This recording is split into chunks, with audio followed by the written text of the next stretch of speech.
And welcome to another Cardinals Nest here on HBC TV 25. This is the show about St. Mary's University and its athletic programs.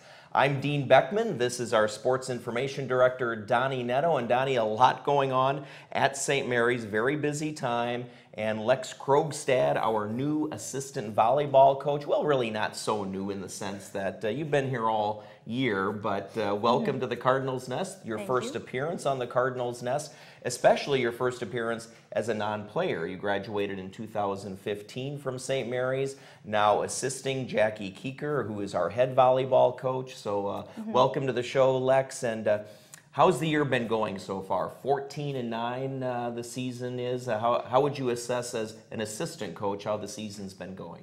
It's going really well, especially since this year we're a very young team. We had a lot of freshmen come in with a lot of skill, a lot more playing that just showed just a lot of maturity on the court, which has gotten us to having 3 freshmen starting. So definitely a young team, and you can see it at times. Some freshman mentality come out sometimes, but definitely doing really well against a really tough conference, so as good as we hope for. I suppose that, you talk about the freshmen and maybe some growing pains that they've had. There's probably been some growing pains in the coaching staff as well, you being this year first year as the assistant, Jackie's first year as the head coach. Talk a little bit about that, how you guys have progressed since the year has moved on. Definitely stepping into being a player on the team and then into a assistant coach, especially playing with the juniors and seniors. I was kind of nervous about it, but having a good relationship with respect for them and them having respect for me as a coach now instead of being their friend and their teammate.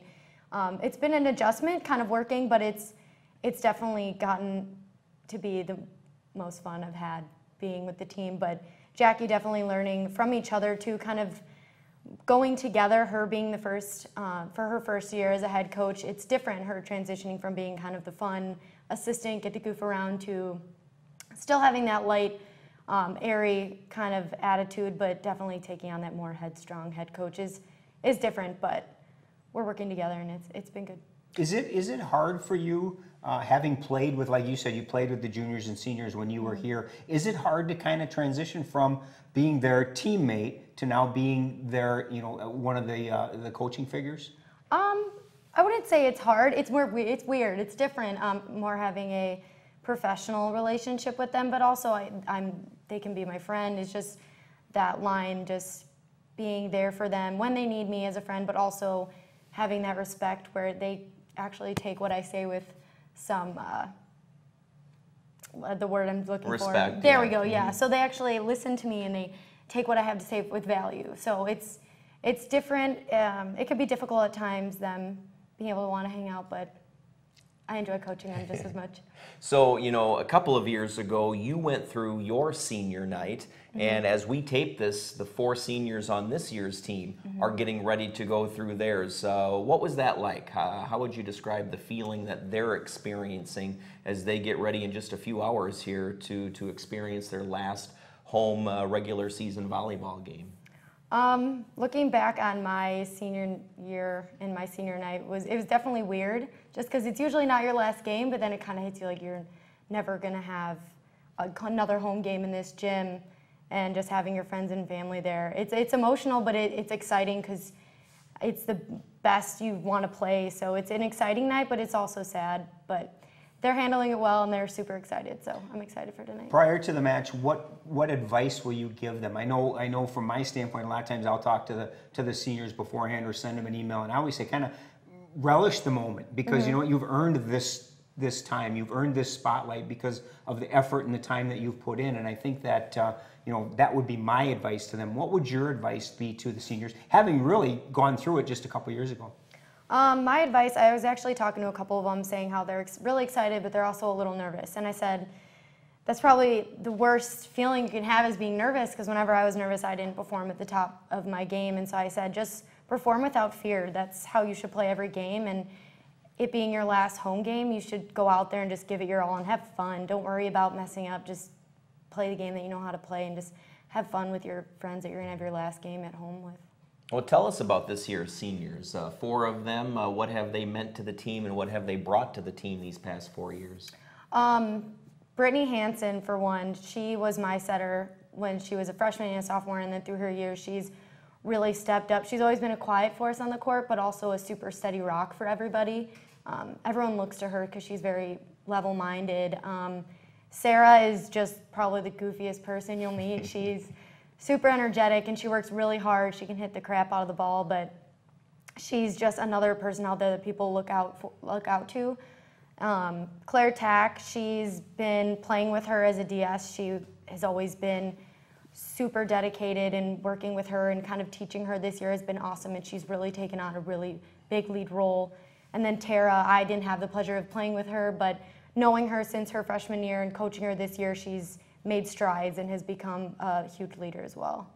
You know, senior night is against UW La Crosse, so the last non-conference match. Then you've got really some big conference matches coming up. You're right in the heat of the playoff chase. Have you experienced in your time playing an end of the season like you guys have had? 8 matches, 4 of them against nationally ranked teams. You throw La Crosse in there being one that's been receiving votes, so that's 5. I mean, this is an incredibly tough last part of the season for you guys. In the past, we've played a couple here and there, never this many in a season. It's been really good competition, some really great teams, but we've definitely stepped up and played to that level. But they've handled it very well, especially as a freshman early team with so many freshmen starting, them not experiencing that before. They handle it really well, and just having that many so close together is good competition to be ready to finish our MIAC conference. So Lex, at what point, you're a sport management major, you were at St. Mary's, at what point did you want to get into coaching? I remember when we used to have Mike Lester here on the program, your former head coach, he would refer to you as kind of a coach on the court. So I'm just curious, at what point did you say coaching is something I'd like to get into? My senior year, I actually coached a club team with Al Peterson, a Jo's team, and I enjoyed that. It was definitely different having younger girls.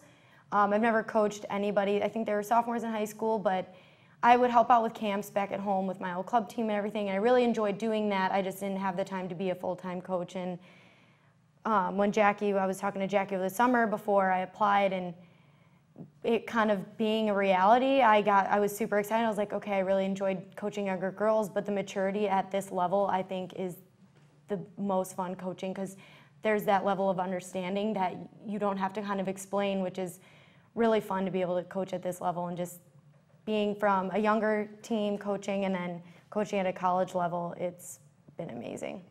And then, of course, there's the whole recruiting aspect, right? So what sort of responsibilities do you have? How much freedom has Jackie given you to help with recruiting?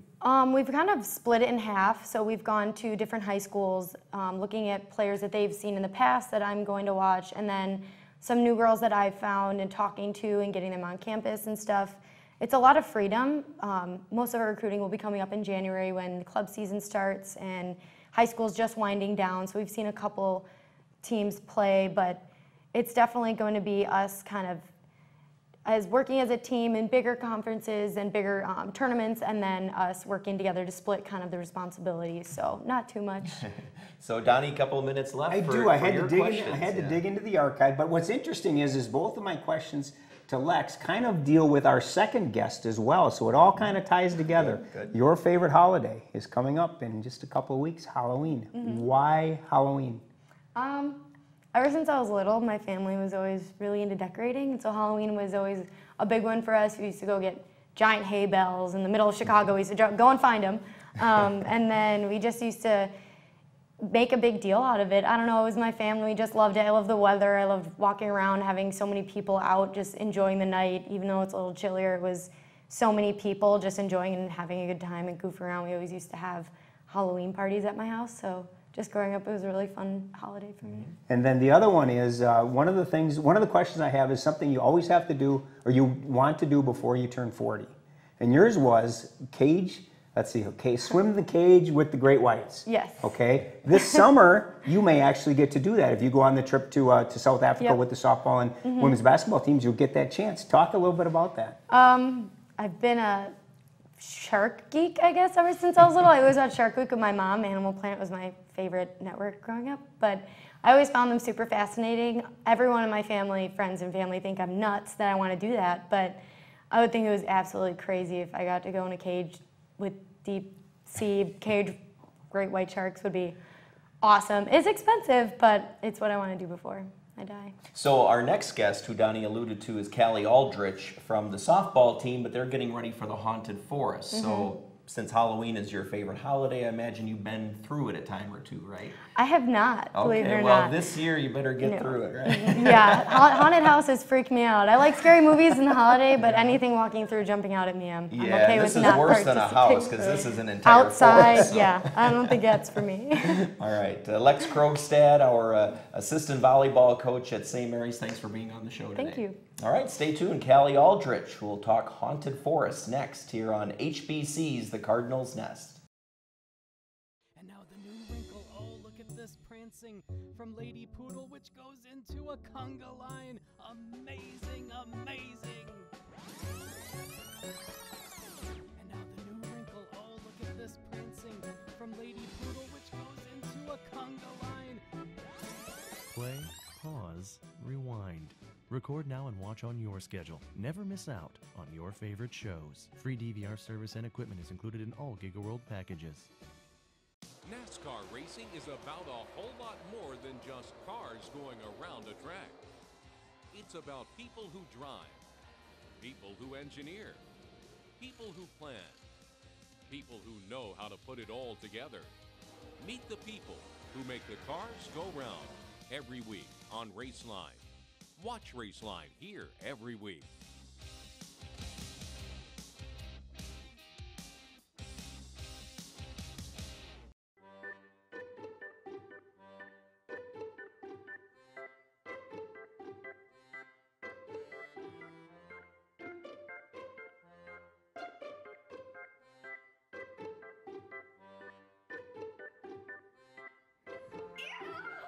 Pick your channels, not your nose. With HBC's Essentials Plus, pick and choose the channel packs of your choice without getting your fingers dirty.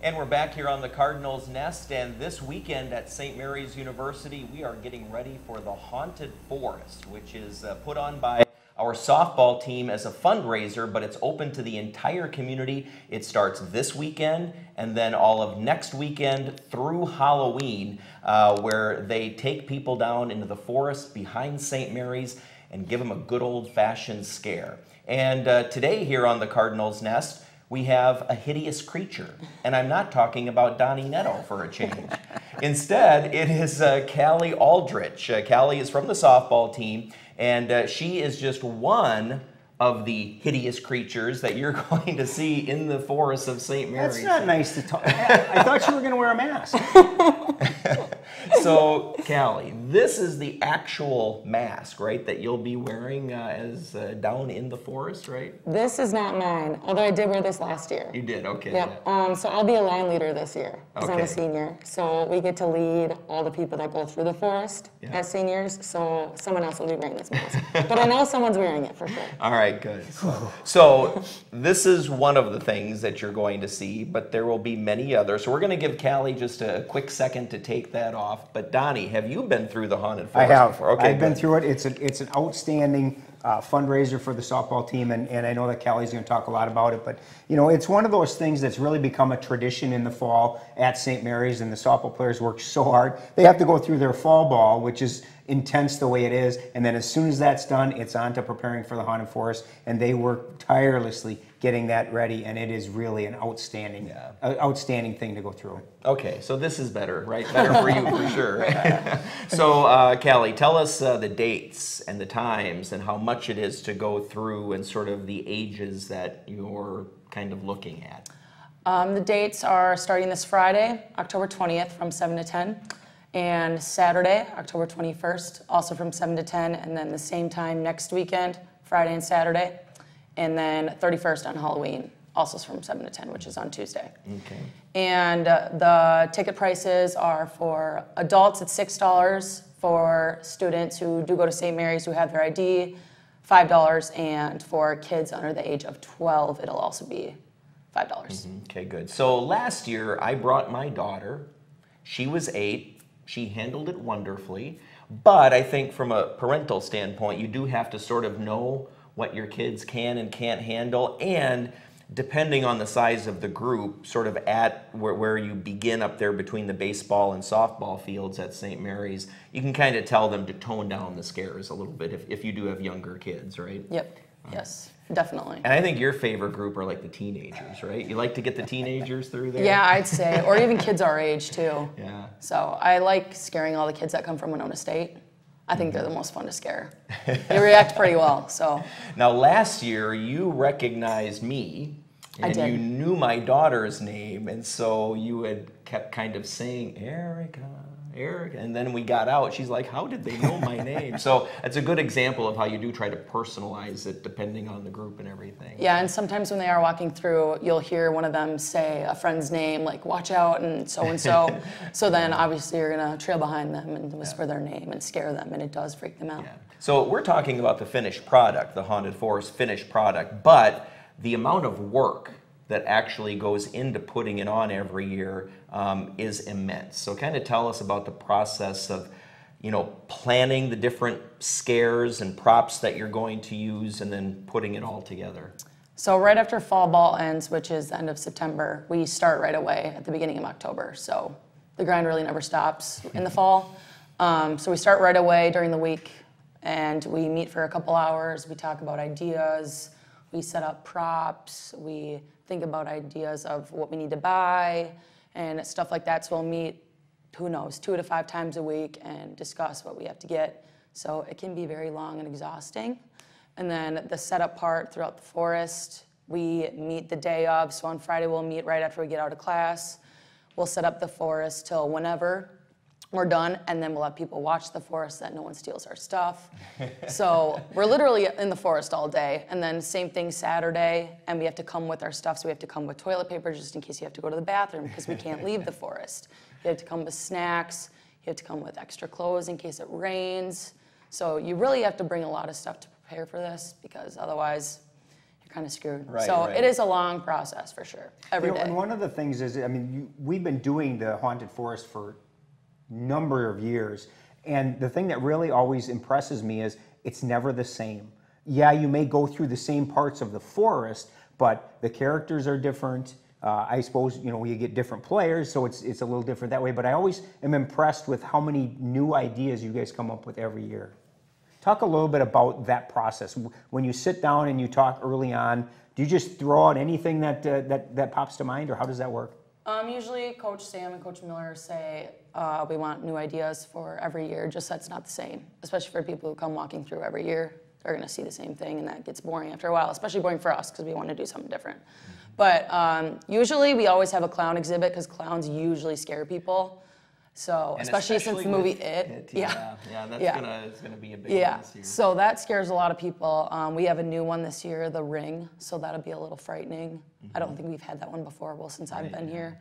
Last year we just did The Purge. That was that mask that I just had on, and that one was scary too. So there's always new ones, and usually they're a success. So I like all the Who's the most inventive and twisted when it comes to new ideas? Is it Coach Miller?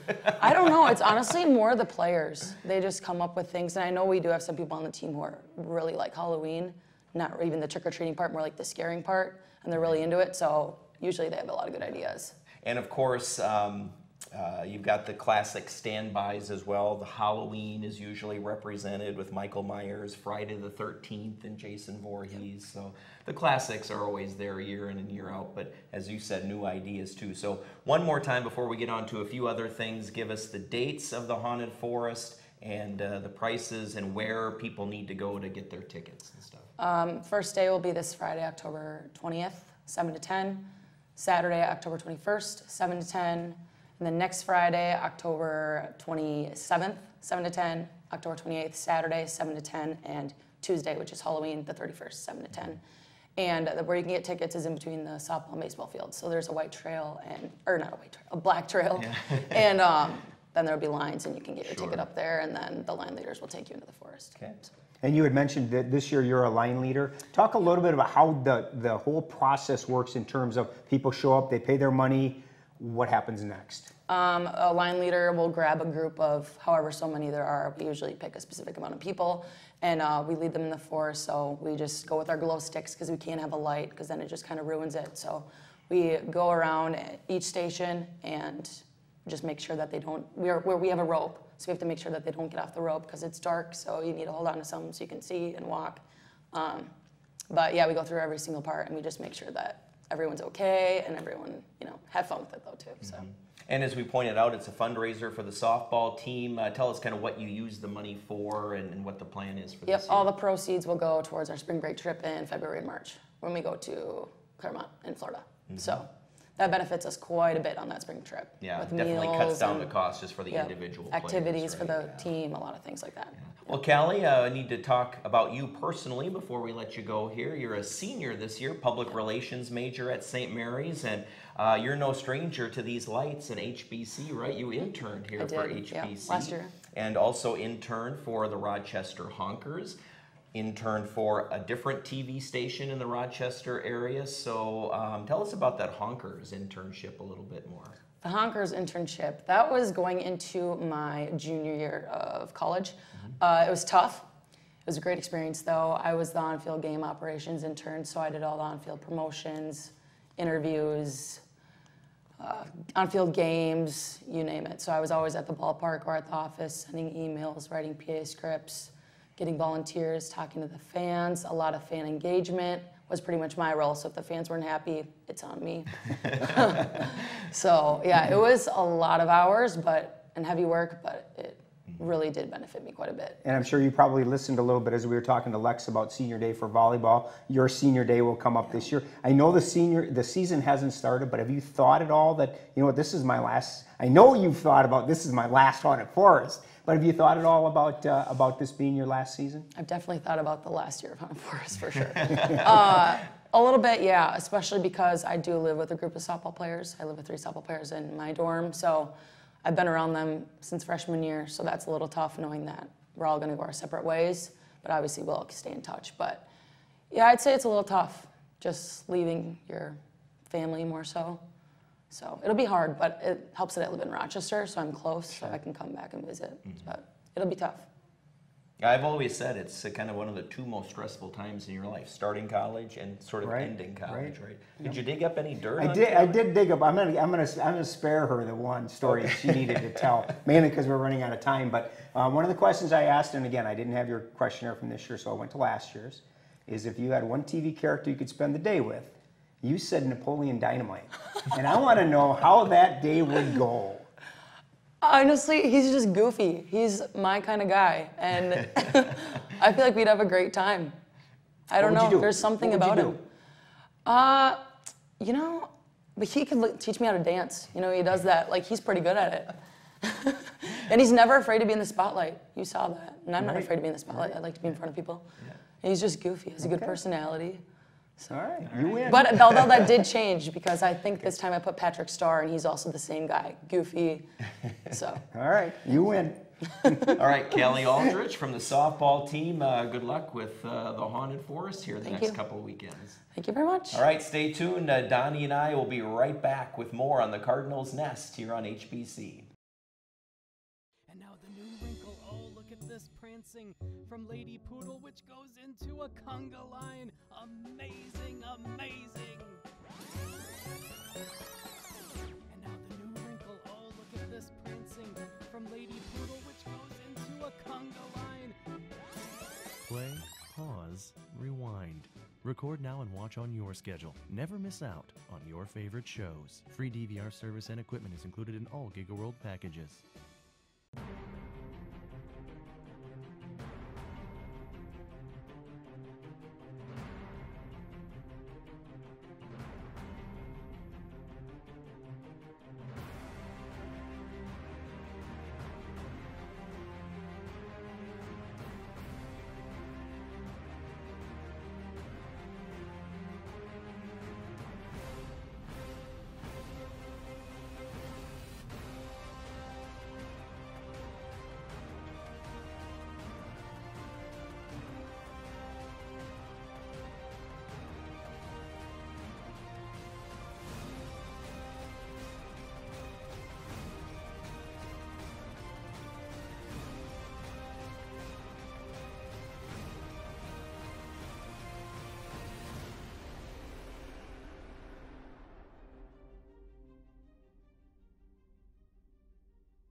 Good luck with the family. I'm home. Oh, hi. Where is everyone? They're still here. I just gave everyone the HBC Wi-Fi password. Stream like a hero. Only HBC has the fastest in-home Wi-Fi, where multiple users can download and upload, share files, and stream audio and video simultaneously. And we're back here to wrap things up on the Cardinals Nest on HBC. A lot of other activities going on. I think we pretty thoroughly covered volleyball in the Haunted Forest already, but Donnie, the cross-country runners were in action this past weekend. Yeah, one last tune-up, so to speak, for the MIC Championships. They competed in the Jim Drews and Tori Neubauer Invitationals in lacrosse last weekend. Great job by Austin O'Hare. He finished 26th individually and turned in one of his best times in his career. The whole team on the guys' side, first time for 8 of the 9 turned in lifetime PRs, so they seem to be right where they want to be. Alyssa Thiel had a great race for the women and actually beat out her teammate Danielle Frankie, who's the one we've always been talking about. So Alyssa seems to be really pushing Danielle, and those two are going to lead the Cardinal women as we head into the MIC Championships on the 28th. Of course, Alyssa comes from a long line of St. Mary's athletes, so no Absolutely. surprise that she's Right. starting to pick it Right, up. it's good to see. Yeah, and then just a minute left, Donnie, update us on the soccer teams. Yeah, the men's team has been off all week. They get back into action on Friday against McAllister. McAllister's ranked 18th in the nation right now, so that'll be a real tough test for them. They're coming off a 2-0 loss to Hamlin, which was in a monsoon up in the Twin Cities last Saturday. So women's soccer, they get McAllister on Saturday at 1 o'clock at St. Mary's, and they're coming off of a 1-0 loss to Stout on Tuesday in a game that really was one of those that we had 2 headers in the last 5 minutes, both of which went off the crossbar and would not go in. So, again, it's a little frustration for Coach Cassidy, but they're playing good soccer, and hopefully things will turn around here as the season winds down. All right, that's going to do it for this edition of the Cardinals Nest. Thanks for watching here on HBC TV 25, and be sure to get on up there either this weekend or next weekend for the Haunted Forest. Hope to see you there. Thanks for watching.